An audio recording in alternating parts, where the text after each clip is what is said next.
Instagrammers, and we're working on Facebook right now.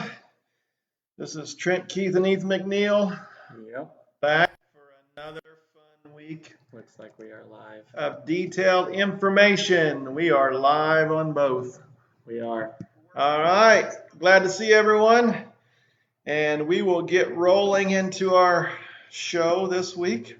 Yeah. We've got all kinds of information, just a little bit on news stories. We got a lot of questions, highlighted listings, quotes for the day.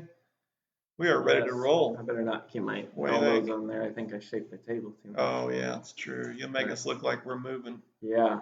Yeah. We are ready to go. And if you are with us, comment, and we will answer your questions live if we know the answer to them. We'll answer them if we don't, but Yeah. it'll be a better answer if we know it.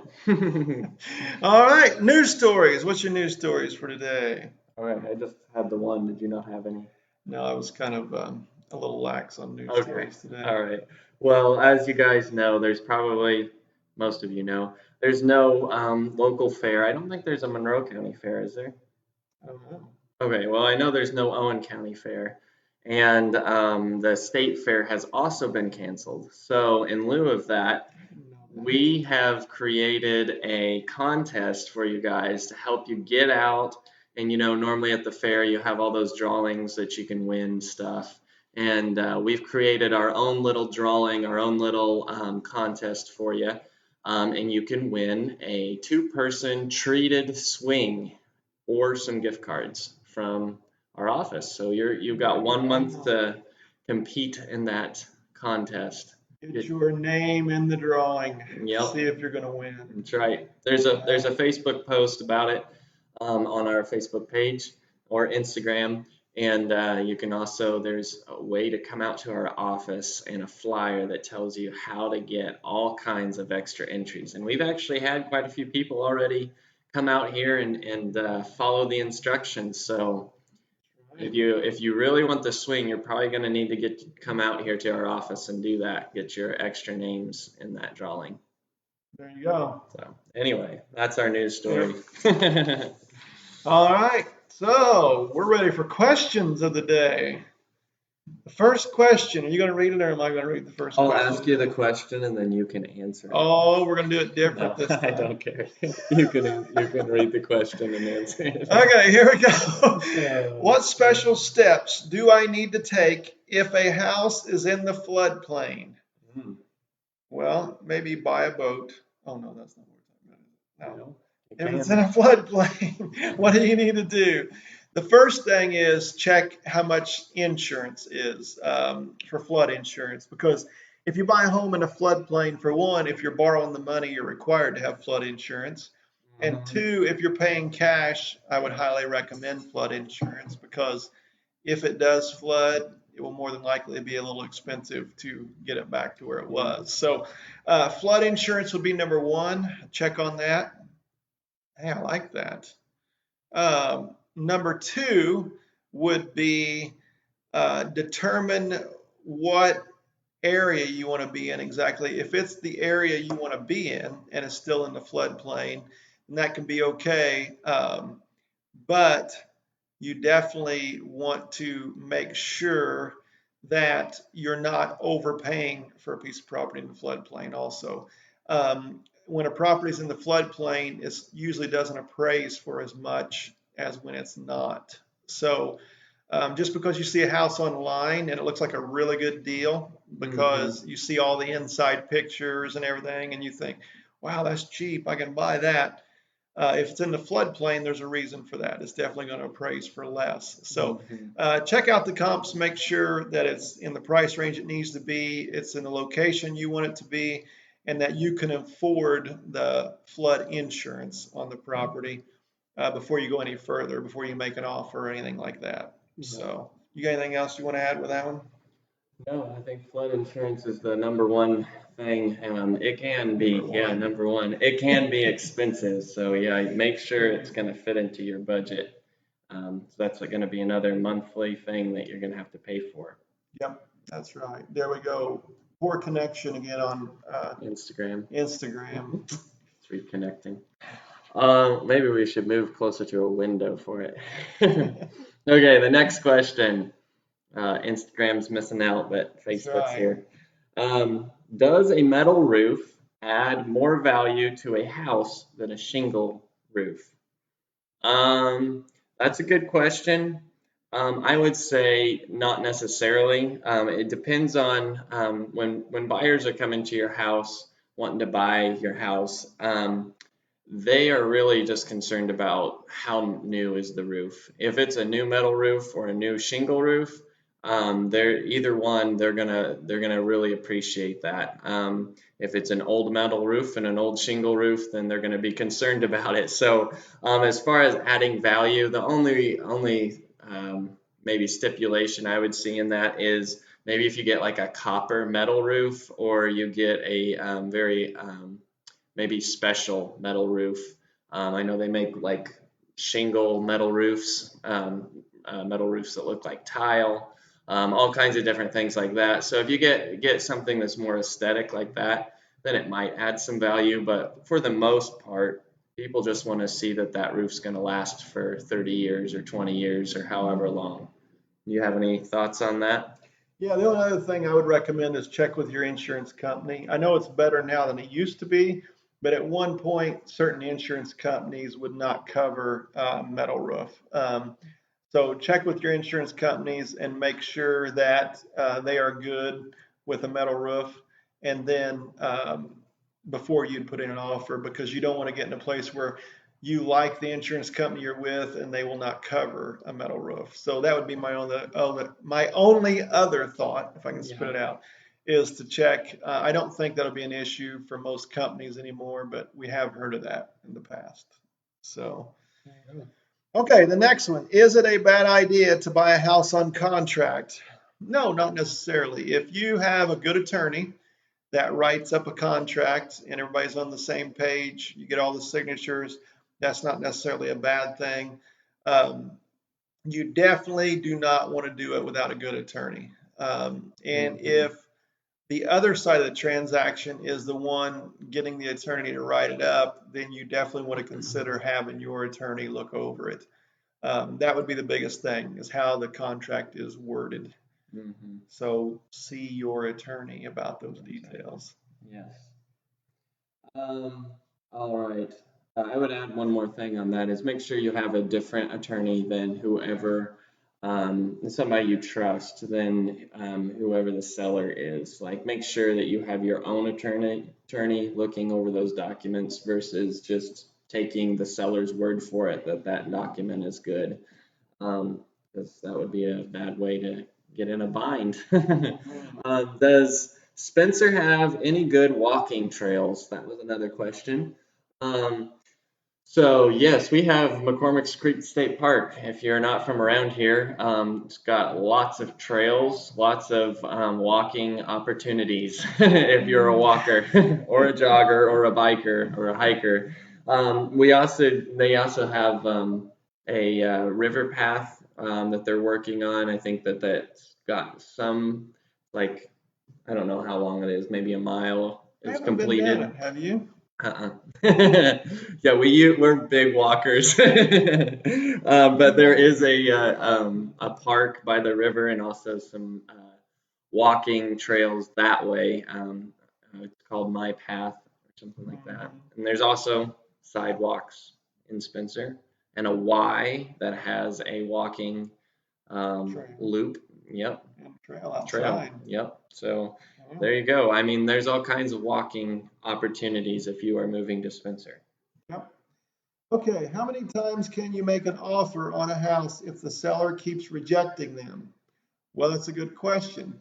Your realtor needs to walk you through that process, because if you've made a few offers and the seller keeps rejecting, then someone needs to work on their communication, because that's the realtor's position to help you get a deal done. And if you've made multiple offers and you keep getting them rejected, then I would say have a serious talk with your realtor and say, hey, what's going on here? What do we need to do? What's the seller saying? You know, why are they not accepting these, and why are they not responding to these? Why are they just rejecting them? There can be a lot of different reasons, but once you have that happen a couple times on a property, it can be real irritating to the seller that you keep making offers that may be offending them, and that's not something you want to do if you really want the property. So make sure you're working with a real estate agent that you feel comfortable with and that is trying to help you in the process get the deal done. That would be the biggest thing, I would say. What do you think? Yeah, I think Robin is watching, so I just want to say hi, Oh, Robin. hi, She said Robin. hello. But yes, I think definitely go with your realtor on that. What are they saying? Why does the seller keep rejecting this? Yeah, you get rejected too many times, and I imagine the seller is eventually just going to say, "Oh, who's that from?" Yeah, don't. I'm not even responding to that. Yeah.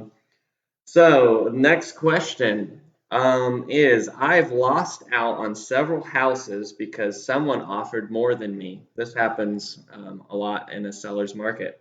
When I find another house that I like, how do I know how much to offer to make sure I get it? That is a really hard question. You need to have a good real estate agent who knows the market, knows the value of the house that you've seen, and can guide you through the process. I would say one thing is that real estate agent should be in communication with the selling agent to talk about are there other offers on the table? Is this something that I'm going to need to, where is this property at right now? So you should have a good real estate agent that can tell you, yes, there's a lot of activity on this house. We're going to need to offer either full price or a little bit above. Um, I it I I don't like offering more than full price, but in some situations, if you want the house, you've got to. It just depends on the house and how much activity it's got. And hopefully, the seller will be gracious enough to let everybody know if there's multiple offers on the table, to let them all know so that they can resubmit an offer with their highest and best. And there is one tool that I forgot about. I just keep using the one. There is one tool that your real estate agent can use, and it's called an escalation clause. And basically, what it says is, here's our offer, but I'm willing to pay up to a certain amount if you have multiple offers on the table or other offers coming in. And it's an escalation clause in that it's kind of like when you bid on eBay and you say how much you're willing to pay. Keep me in this bidding war.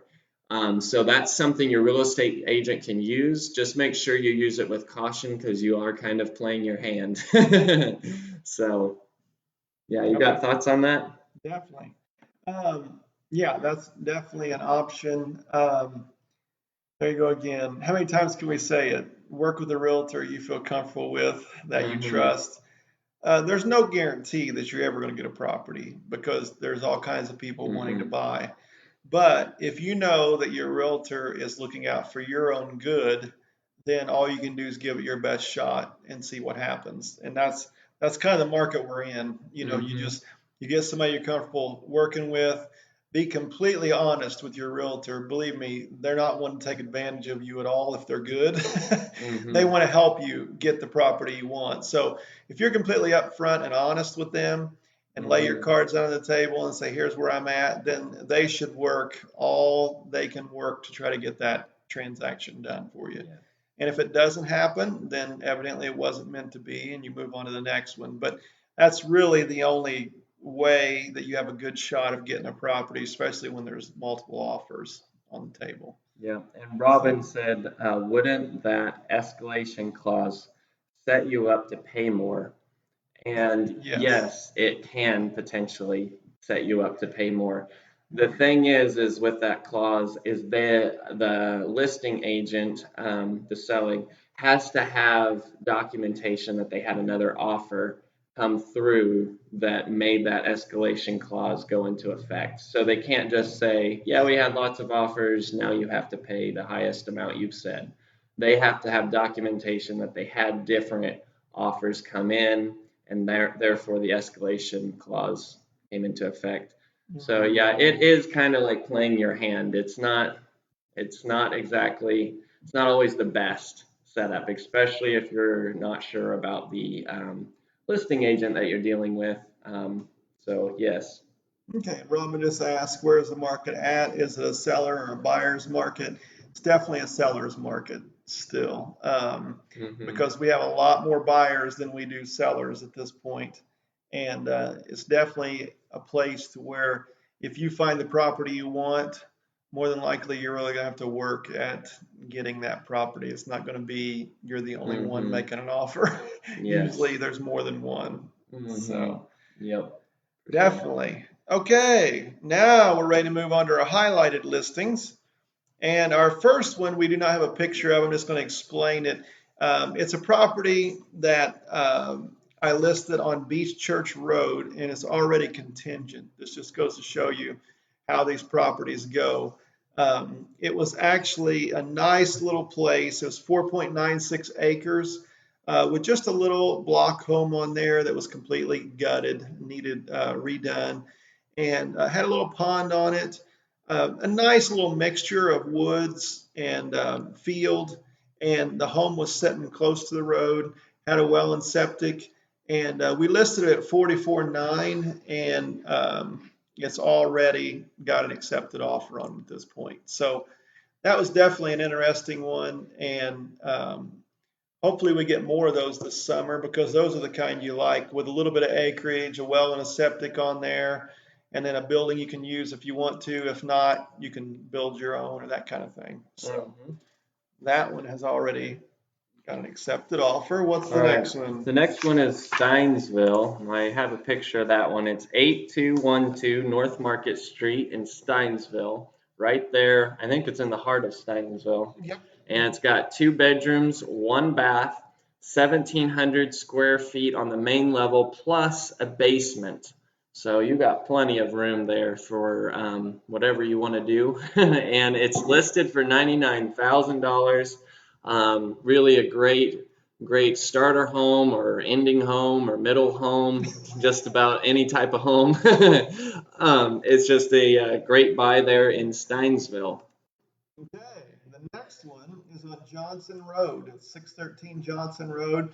This is a nice little in-ground home. It's not big, but it's a little home. It's just a little bit over 1,000 square feet, 1,023. It's got a nice living room, kitchen, and then a master bedroom in the front with a bathroom, and what they're using is a little bedroom in the back corner of the house also. It does have a well and septic also on it. So it's a nice little piece of property. They only have it listed at 89.9, and it is just a touch under an acre. So this is something, if you need a starter home that's not real big and you just want, a little bit to take care of, but not a bunch of yard, this would be one to look at. 89.9 for just a little bit under an acre and 1,000 square foot home, just a touch over that. So. And then the last property we've got is located on South US Highway 231. It's just outside the Spencer limits. It's got 3 beds, 2 baths, and then it's got 2 2-car garages. One is attached and then one is detached. And it's listed, it was actually listed for higher than that, and we have just reduced the price to $230,000. So it's a great buy right there, just outside of Spencer. It's got a well and a septic, and then on the back side of this house, which you can't see in the picture, is a in-ground pool, and it was kept up till a couple of years ago, so I think it's in working condition, but you want to check this house out. Definitely. All right. We got anything else we want to talk about before we go to our ending quotes for the day? No, I don't think so. We are doing that drawing, just so you know. We've got a contest going on for the next month. It's about a month, isn't it? Yeah. Yep. So in July we'll be doing a drawing, and if you want to participate, there's a post on our Facebook page. There's also some flyers out here at our office to get some extra entries into the giveaway.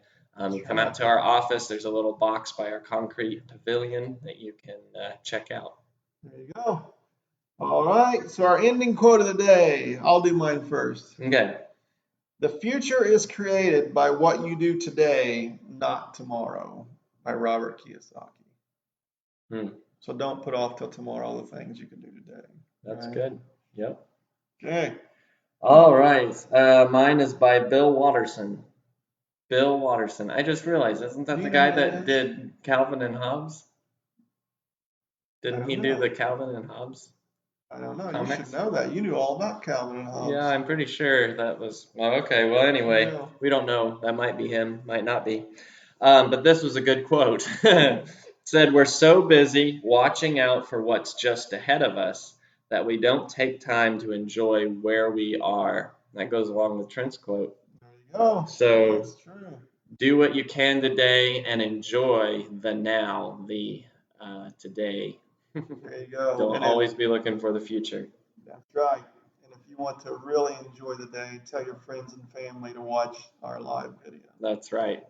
Yeah, So and if they you, can really enjoy the day. that's right. And if you guys get bored, you can come out to our real estate office anytime and peruse all of our buildings out here that we've got for sale, and you can talk to us. We're here There just you to go. talk to you. So, Or if you're not in the mood to talk, you can go to thatshedplace.com and look at them yeah, online. there you But go. you really ought to be social and come talk to us too, Yes, don't you think? yeah. Don't social distance from us. Well, you can, but I mean, we'll still say 6 feet apart if you want, but. There you go. Thanks everyone for tuning in. I'm Trent Keith. Yep, and I'm Ethan McNeil. See you guys next Tuesday. Have a good week.